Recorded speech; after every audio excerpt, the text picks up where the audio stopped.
Bom, senhores, bom dia. Eu sou o professor Vieira e vamos dar continuidade às nossas aulas de topografia. Já vimos na aula passada o efeito da curvatura da Terra em planimetria e vamos, nessa aula de hoje, avaliar o efeito da curvatura da Terra em altimetria. A altimetria é o processo de se determinar a terceira dimensão. Em planimetria, marca XY ou N e S, as coordenadas no plano, e a outra cota Z ou H, que é a altimetria, para completar a posição espacial do ponto a ser levantado ou a ser locado, no caso de locação de obras. A determinação dessa cota, terceira dimensão, é feita por um processo chamado nivelamento. E esse nivelamento, esses processos de nivelamento podem ser geométrico, trigonométrico ou barométrico. O nivelamento geométrico, ele não mede distância zenital, ele usa-se um nível e pares de réguas, e o barométrico usa um barômetro, e o trigonométrico, então, usa um teodolito ou uma estação total, como eu coloquei aqui nesse esquema, que nós temos aqui essa estação total ou teodolito, colocado aqui nessa extremidade, nesse ponto A da estação, e o que se quer determinar, sabendo se a altitude de A, é a altitude desse ponto B, onde está esse marco aqui também enterrado no solo, que eu representei aqui. Na figura que eu estou vendo, então isso aí é um esquema do nivelamento trigonométrico. Não dá para fazer a visada chão a chão, né? Botar aqui por causa das ondulações do terreno, então é preciso elevar a estação a uma altura I, que é a altura do instrumento, e é preciso também elevar aqui esse marco de uma altura O, que eu chamei a altura do objeto visado. Isso aqui podia ser um prisma, e aqui está ele representado com a sua altura O, que é medida, né? O plano topográfico seria assim um plano horizontal traçado aqui a partir perpendicularmente à direção da gravidade no ponto A. Mas nós já vimos que a Terra não é plana, esse plano topográfico ele vai fugir do plano, né? Então nós temos aqui o geóide, né? Nesse caso aqui haveriam várias superfícies equipotenciais da gravidade paralelas a esse geóide, e perpendicularmente a elas, né, mas aqui está um esquema, isso aqui é um esquema, seria a medição dessa cota. Nós temos aqui então a distância zenital, e aqui seria a direção de prumo aqui na estação, isso é medido com teodolito, a estação total, e aqui a distância inclinada medida para esse objeto visado, né? Nessa visada, nessa distância zenital, o raio de luz que sai do prisma e vem para os olhos do observador, ele é refratado pelas camadas da atmosfera e forma uma curva. E o observador tem a impressão de ver o prisma mais elevado. Ele está aqui, ele está aqui. Então essa distância zenital medida é uma distância zenital bruta, ela ainda precisa ser trabalhada, porque ela teria que ser medida até a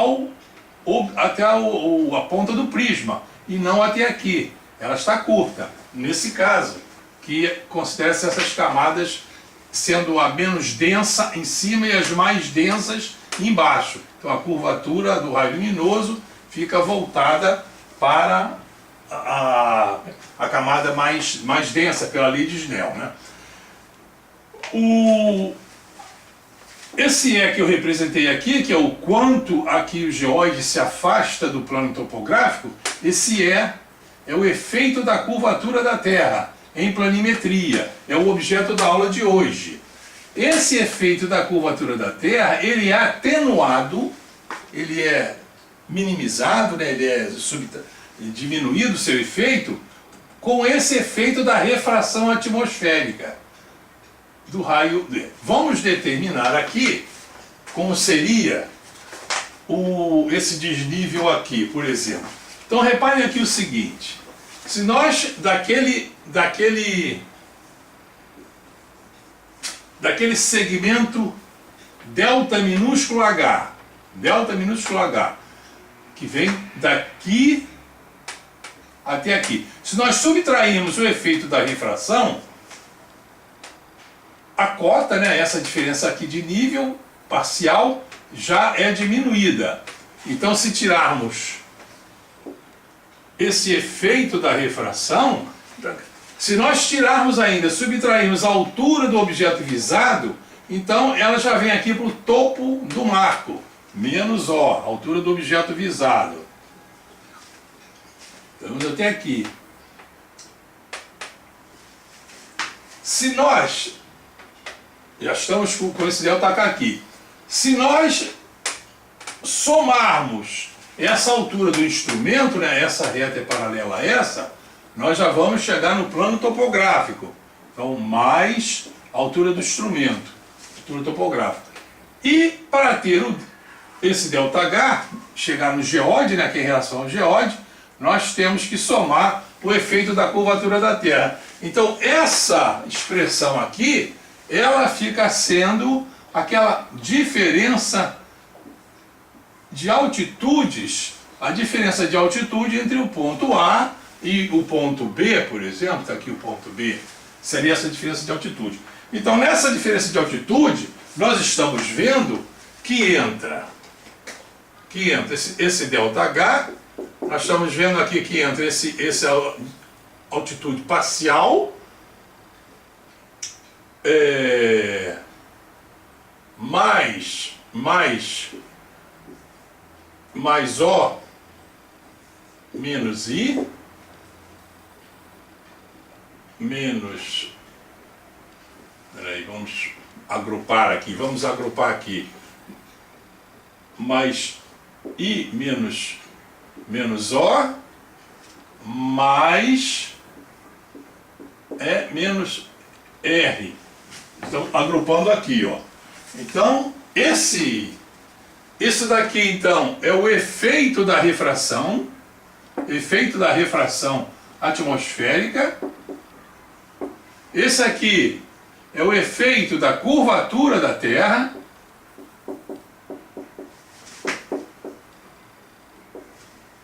Aqui, a altura do objeto visado.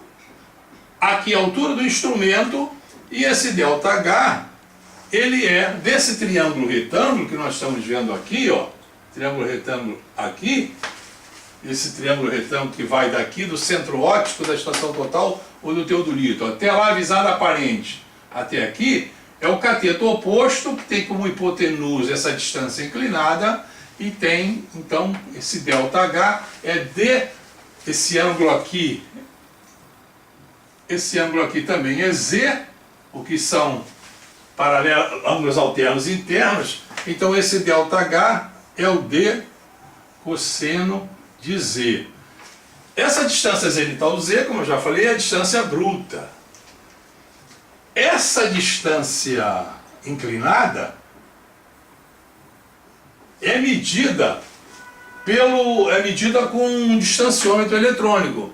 Nós já vimos numa aula passada a medição eletrônica da distância e vimos que essa medição eletrônica da distância, ela também é afetada pela refringência do meio. Nós chegamos então, naquela ocasião, a uma primeira definição do índice de refração do meio, que seria a velocidade da luz do vago com a velocidade da luz do meio. Então, no caso aqui, a refringência do meio, ela vai alterar a velocidade, né? Altera a velocidade da onda eletromagnética e faz com que essa distância medida, seria um d't, nós vimos lá naquela aula, d't seria a distância bruta fornecida pelo telurômetro, ela corrigida do efeito das condições meteorológicas, ela é então transformada nessa distância inclinada D, tá? Então quem não está recordando, vai naquela aula de medição eletrônica de distância para ver direitinho como é que se corrige, usa-se a forma de Eisenfrume, leva-se em conta a temperatura do bulbo seco, úmido, pressão atmosférica, tensão parcial do vapor d'água, tensão de saturação do vapor d'água, pressão atmosférica, é uma forma lá todo direitinho. Então o que deve ficar claro para vocês é que ao fazer esse cálculo aqui para altimetria, o nivelamento trigonométrico, essa distância D, ela já deve estar corrigida do efeito das condições meteorológicas. Essa questão da distância zenital aqui, a variação, vamos dizer assim, na direção do raio luminoso, aqui foi variação na escala, variação no comprimento, agora a variação na direção do raio luminoso é dada então pela lei de Snell-Descartes, lá da ótica geométrica, direitinho que vocês já viram no nível médio, e não é essa mesma expressão, é uma outra expressão que diz que o raio luminoso, quando passa de um meio menos denso para o mais denso, ela se aproxima da normal, então vai fazendo assim aquela curvatura, tudo direitinho.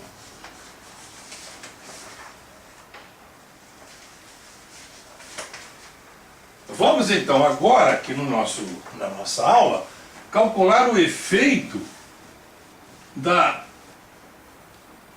curvatura da Terra, esse efeito aqui da curvatura da Terra. Esse efeito é cálculo de E, esse cálculo de E. Vamos considerar um esquema aqui. Essa figura está fora de escala, não há problema nisso. Aqui assim teríamos o plano topográfico, simplificando aqui, né? Considerando aqui essa distância D, aqui o centro da Terra, raio da Terra, aqui assim seria o efeito da curvatura da Terra em altimetria e aqui o raio da Terra. Então nós temos aqui um triângulo retângulo. Aplicando aqui o teorema de Pitágoras, nós estamos vendo aqui que a hipotenusa, que é o raio da Terra mais esse efeito da curvatura da Terra ao quadrado, é igual a distância, esse cateto ao quadrado mais esse cateto ao quadrado. Então esse é o teorema de Pitágoras. R mais E ao quadrado é igual a R ao quadrado mais D ao quadrado. Desenvolvendo esse binômio, nós temos que R ao quadrado, quadrado do primeiro, mais duas vezes o primeiro pelo segundo, mais o quadrado do segundo, é igual a R2 mais D2. Temos aqui. Essa parcela aqui, que tem o raio da Terra, esse raio da Terra é muito maior, o raio da Terra aqui, é muito maior que essa parcela aqui, quadrado do efeito da esfericidade terrestre. Essas distâncias aqui não são muito grandes, aqui é um esquema, está fora de escala. Então, esse termo aqui, ele pode ser desprezado na presença do raio da Terra. Então, nós simplificamos aqui o R2 com R2, e a expressão então se torna 2RE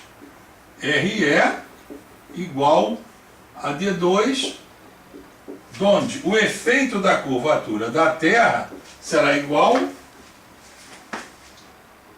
a D ao quadrado sobre 2R.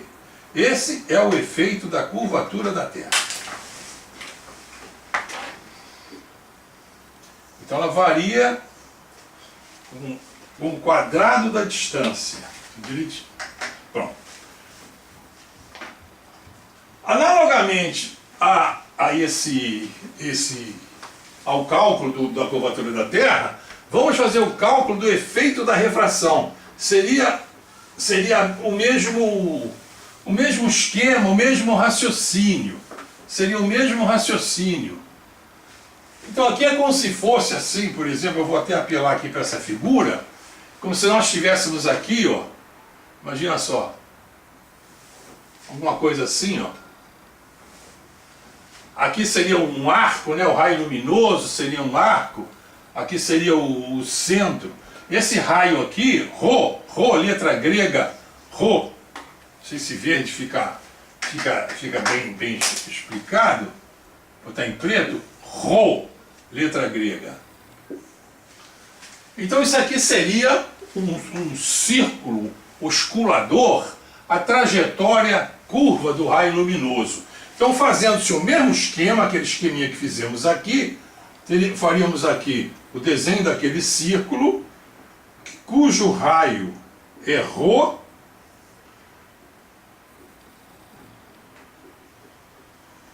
tá exagerado, isso aqui é um esquema, né? Rho, e aqui agora é o R minúsculo, que é o efeito da refração nessa distância D. O mesmo raciocínio que fizemos antes, o mesmo cálculo, se faz agora. Essa hipotenusa aqui, Rho mais R ao quadrado, vai ser a soma dos quadrados dos catetos. Rho2 mais D2. Desenvolvendo esse binômio, esse Rho2 mais 2 Rho R mais R ao quadrado é igual a R ao quadrado mais D ao quadrado.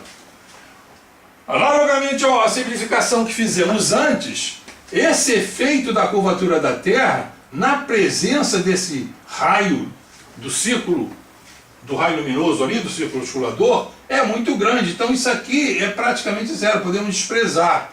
Aqui assim cancelamos esse Rho2 e ficamos com 2 Rho R é igual a D2. E ficamos então com essa expressão do efeito da refração atmosférica. R é igual a D2 sobre 2 Rho. Estamos aqui, tudo direitinho. Então já temos o E, a expressão do E, a expressão do R. Agora, qual seria a relação entre esse Rho, entre o raio do círculo osculador e o raio da Terra? Vários geodesistas, vários matemáticos, ali no século 17, 18, 19, né, fizeram esses cálculos quando estavam se fazendo os seus trabalhos de triangulação para mapeamento, né? O que nós vamos adotar, que é o que se adota aqui no Brasil, é a relação entre Rho e R feita por Gauss. Como é que ele fez essa determinação? O Gauss trabalhava no levantamento geodésico do Reino de Hanover e ele próprio coordenou, implantou, ele operava o teodolito, tudo direitinho lá, uma quantidade muito grande de triângulos dessa triangulação. Alguns vértices desses triângulos tinham altitude determinada por nivelamento geométrico. Era possível chegar a esses vértices levando o nível e a mira. Então a altitude era determinada desses vértices por nivelamento geométrico, não por trigonométrico. Então lá nesses vértices da triangulação, vamos supor assim, ele tinha lá, imaginando aqui o triângulo que ele tinha lá, você vê muitos triângulos. Muitos deles então tinham altitude determinada por nivelamento geométrico. Então ele tinha esse ΔH no lado da triangulação, vamos dizer o lado da triangulação, vou chamar isso aqui no lado A, ele tinha esse ΔH por nivelamento geométrico. Tinha o valor desse ΔH. Ele então determinou a diferença de nível entre esses vértices da triangulação. Pô, isso aqui seria um lado A, o lado da triangulação, aquele lado rebatido lá no geóide que coincide com o elipsoide. Colocou ele lá. Esse ângulo aqui que ele media para fazer o nivelamento trigonométrico era medido com teodolito. Esse desnível aqui então, esse esse ΔH, que ele tinha aqui, era a tangente de alfa. A tangente de alfa. Ele tinha, no caso, não é bem o ΔH, é o ΔH minúsculo. Esse ΔH minúsculo. Então esse valor ele tinha, mediu com base no lado da triangulação, não foi? Ele não media comprimentos com medidor eletrônico de distância. As distâncias eram medidas por triangulação. Então ele tinha isso medido. A altura do instrumento, do sinal ele tinha, a altura do sinal ele tinha. A curvatura da Terra, essa curvatura da Terra é o valor calculado. Ele sabia a posição, o raio da Terra aqui, isso aqui ele sabia. Então tudo nessa expressão ele conhecia. Só não conhecia esse raio, esse R, o efeito da refração, que era o que ele queria. Então passando tudo para cá, esse ΔH menos esse ΔHzinho aqui, menos I, passando para cá, mais O, menos R. Então com isso, reparem que ele determinava o efeito da refração atmosférica. Determinando o efeito da refração atmosférica, olha para essa fórmula. Então ele determinava esse efeito da refração atmosférica. Aqui já não era essa distância. Esse R aqui, para ele, na hora que ele fazia o cálculo, ele não media a distância inclinada. Ele tinha essa distância horizontal. Então ali seria o lado obtido da triangulação vezes 2ρ, onde o ρ seria igual ao lado ao quadrado sobre 2r. Então ele calculava o raio do círculo que o raio luminoso fazia, o raio do círculo, da trajetória do raio luminoso. Isso aqui era dado pela triangulação, isso aqui ele calculou medindo todos esses elementos. Ele fez isso em vários triângulos lá na Alemanha, na cidade de Hannover, e tirou uma média. Nessa média, o raio do círculo luminoso, nessa média, ficou sendo igual, esse raio, igual a 7 vezes e meio o raio da Terra. 7 vezes e meio o raio da Terra.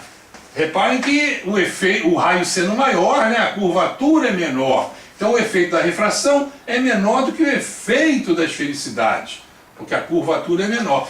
Então esse é o valor que o Gauss determinou lá em 1820 e pouco, quando ele estava fazendo lá o levantamento topográfico da cidade de Hannover, né? Então com isso, com esse valor aqui, pode-se determinar esse efeito conjunto,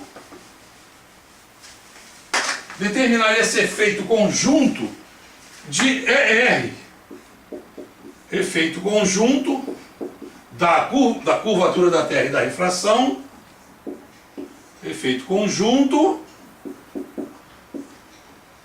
E menos R. Ora, vamos chamar esse E menos R de um H. Então esse H minúsculo vai ser igual E menos R é igual a H, que é igual. Quem é o E? Ora, o E, vamos considerar a distância inclinada. Nós temos hoje, medida com distanciômetro eletrônico, D2 sobre 2, o raio da Terra. Menos o efeito da refração. Qual é o efeito da refração? É D2 menos 7,5 o raio da Terra. Então já tem isso aqui. Então fazendo essa conta, né, botando aqui em evidência o D2 com o R, ficaria aqui com 1/2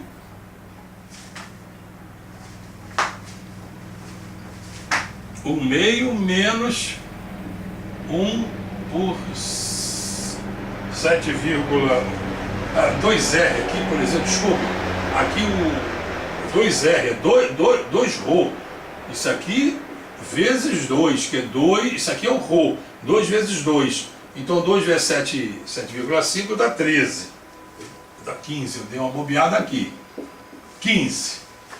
Menos 15. Então o mínimo múltiplo comum aqui é 30. Fazendo essa conta aqui, né? 30 sobre 2 dá 15. Aqui dá 2. Então ficaria aqui 15 menos 2, 13. 30avos de D2 sobre R. De D2 sobre R. Então esse foi o efeito conjunto que se chegou ali. Nós podemos pegar isso aqui, né? Fazer essa conta, né? Colocando o raio da Terra sendo 6.370 quilômetros, se quisesse botar em quilômetros, ou então vamos botar ele em metros. Então nós ficaríamos então que aquele efeito H seria igual a 13 30avos vezes